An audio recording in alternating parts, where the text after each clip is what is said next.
السلام علیکم ورحمۃ اللہ وبرکاتہ۔ الحمدللہ الذی ہدانا لہذا وما کننا لنہتدی لولا ان ہدانا اللہ۔ تمام تعریفیں اس اللہ کے لیے ہیں جس نے ہمیں اپنی کتاب قرآن کریم اور نبی کریم صلی اللہ علیہ وسلم کی احادیث کی طرف ہدایت عطا فرمائی۔ ہمارے اندر یہ طاقت نہیں تھی، لیکن یہ سب رب کا دیا ہوا ہے۔ وہ ہدایت میں آپ کے سامنے پیش کر رہا ہوں۔ اس سے پہلے آپ ذرا کوكب نورانی، میں تو یوں کہوں گا کہ کوكب نورانی یا جہالت کی بوری، ذرا ان کی بات سن لیں آپ، اور پھر اس کے بعد میں آپ کو بتاتا ہوں۔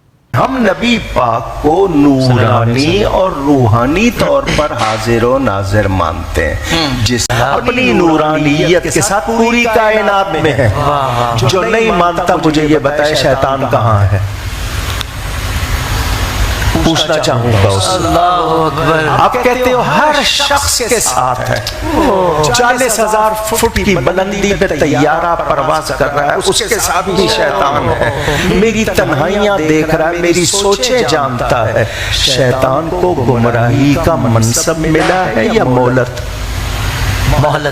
ملی ہے؟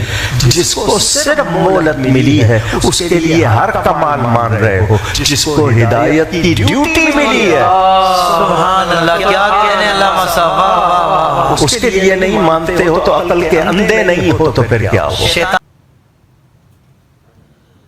یہاں کوكب صاحب یہ پیش کرنا چاہ رہے ہیں کہ نبی پاک صلی اللہ علیہ وسلم حاضر و ناظر ہیں، اور دلیل کیا دے رہے ہیں؟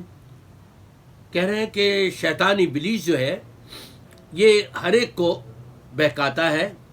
ایک شیطان ہے، اس کو بھی بہکا رہا ہے، اس کو بھی بہکا رہا ہے، ادھر بھی بہکا رہا ہے، ادھر بھی بہکا رہا ہے۔ تم شیطان کو تو ہر جگہ مان لیتے ہو کہ جس کو مہلت دی گئی ہے، منصب نہیں دیا گیا، اور جس کو نبوت کا منصب دیا گیا ہے اس کو تم ہر جگہ پر نہیں مان رہے ہو۔ یہ ان کی منطق ہے، یہ ان کا فلسفہ ہے، بلکہ میں یوں کہوں گا ان کی یہ جہالت ہے۔ اگر قرآن اور حدیث پڑھی ہوتی انہوں نے تو پھر یہ نہ کہتے، نبی پاک صلی اللہ علیہ وسلم کی شان کے ساتھ یہ شیطان والی مثال نہیں دیتے۔ قرآن میں رب تبارک و تعالی نے ارشاد فرمایا ہے، ان الشیاطین لیوحون الی اولیائہم۔ شیاطین جمع ہے، لیوحون جمع کا صیغہ ہے، معلوم ہوا شیطان ایک نہیں ہے، بلکہ ایک جگہ پر فرمایا شیاطین الانس والجن، انسانوں میں بھی شیطان ہے اور جنوں میں بھی شیطان ہے۔ وہ تو ابلیس ایک تھا، اس کی ذریات ہے، ان کو اتنا ہی نہیں پتا کہ اس کی بھی ذریات ہے، اور اپنی جو ہے وہ ہانکے چلے جا رہے ہیں۔ اللہ ہدایت دے ایسے لوگوں کو، گمراہی پر لگے ہوئے ہیں، خود بھی اور دوسروں کو بھی گمراہ کر رہے ہیں۔ وہاں شیطان ایک نہیں ہے، شیطان تو وہاں بے شمار ہیں۔ اس کو بہکانے والا الگ ہے، اس کو بہکانے والا الگ ہے، اس کو بہکانے والا الگ ہے، اور یہ کہہ رہے ہیں جی ایک شیطان ہے اور وہ انڈیا میں بھی، ادھر بھی، ادھر بھی، سب جگہ پر ہر ایک کو بہکا رہا ہے۔ اس کو تو مان لیں گے کہ ہاں یہ شیطان ہر جگہ پر ہے۔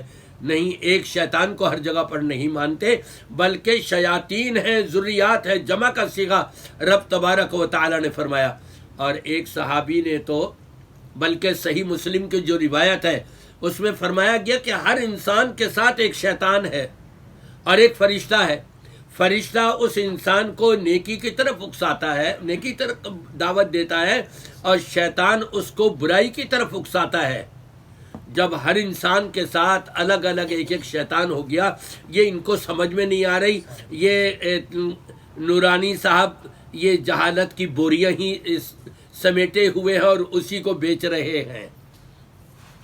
نبی پاک صلی اللہ علیہ وسلم سے ہمت کر کے ایک صحابی نے پوچھ لیا کہ اللہ کے رسول صلی اللہ علیہ وسلم کیا آپ کے ساتھ بھی ہے؟ آپ نے فرمایا ہاں میرے ساتھ بھی ہے، لیکن اسلمہ، وہ میرا مطیع ہو گیا، فرما بردار ہو گیا ہے، وہ مجھے برائی پر نہیں اکسا سکتا۔ باقی شیطان ہر ایک کے ساتھ الگ الگ ہے، اور ہر انسان کے ساتھ الگ شیطان ہے، وہ اس کو برائی کے اوپر اکساتا ہے۔ پھر کیا کہتے ہیں؟ کہتے ہیں جی دیکھو نا ذرا کہ عیسیٰ علیہ السلام ان کی ذرا منطق دیکھیں ان کو ذرا یہ بتائے تو صحیح، یہ کہہ رہا ہے کہ شیطان کا مقام تو اتنا اونچا مان رہے ہو کہ ہر جگہ پر موجود ہے، اور نبی، یہ شیطان کو تو مہلت دی گئی تھی، نبی کو تو منصب دیا گیا ہے، ان کو ہر جگہ پر نہیں مان رہے کہ یہ تو کسی کا مرتبہ بڑھانے کے لیے کسی کے ساتھ مقابلہ نہیں کیا جاتا۔ حضرت عیسیٰ علیہ السلام کو بغیر باپ کے اللہ نے پیدا کیا ہے، اب کوئی کہہ جی ہمارے نبی کا تو رتبہ زیادہ ہے لہذا ہم نبی کے باپ ہی نہیں مانتے، وہ تو ایمان سے ہی گیا پھر یہ کہنے والا۔ حضرت آدم علیہ السلام کو اللہ تبارک و تعالیٰ نے بغیر باپ اور بغیر ماں کے پیدا کیا ہے، اور کوئی کہہ جی ہمارے نبی کا تو رتبہ آدم علیہ السلام سے بھی زیادہ ہے لہذا آپ بھی بغیر باپ اور بغیر ماں کے ہیں۔ نہیں نہیں، یہ منطق نہیں چلے گی، ایمان سے ہاتھ دھو بیٹھے گا یہ کہنے والا، بلکہ یہ ماننا پڑے گا کہ نبی پاک صلی اللہ علیہ وسلم نے جو فرمایا ہے وہ بالکل برحق اور سچ ہے۔ اگر آپ ہر جگہ پر حاضر ناظر ہیں تو نبی پاک صلی اللہ علیہ وسلم کی زوجہ مطہرہ کا ہار جو سفر میں گم ہو گیا تھا، آپ کی حاضری ناظری کہاں چلی گئی تھی؟ وہ لوگوں کو کیوں کہا ذرا تلاش کرو کہاں ہے کہاں نہیں ہے؟ نہیں ملا، جب جانے لگے اور حضرت عائشہ کے اونٹ کو اٹھایا تو اس کے نیچے پڑا ہوا تھا، نبی کو تو معلوم نہیں تھا حاضر ناظر کہاں سے ہو گئے۔ اگر حاضر ناظر ہے تو تم اپنے امام کو مصلی پر کیوں کھڑا کرتے ہو؟ پھر تم ممبر و محراب کے اوپر آ کر کے تقریریں کیوں کرتے ہو؟ نبی کی موجودگی میں تو اپنی آواز بھی بلند نہیں کر سکتے اور تم چیخ چیخ کر کے یہ جھوٹی باتیں کرتے ہو۔ کچھ شرم و حیا تو چاہیے کہ لوگوں کو کس طرح سے بہکا رہے ہو۔ میں تو یہی کہوں گا کہ اللہ تبارک و تعالی نبی پاک صلی اللہ علیہ وسلم نے جو حدیث پاک اور قیامت کی نشانیوں میں سے ایک نشانی بتائی تھی کہ علماء جو ہے یہ گمراہ ہوں گے اور گمراہی کی طرف لوگوں کو دعوت دینے والے ہوں گے۔ میری دعا ہے کہ اللہ تبارک و تعالی ایسے گمراہ لوگوں سے تمام مسلمانوں کو بچائے اور محفوظ رکھے۔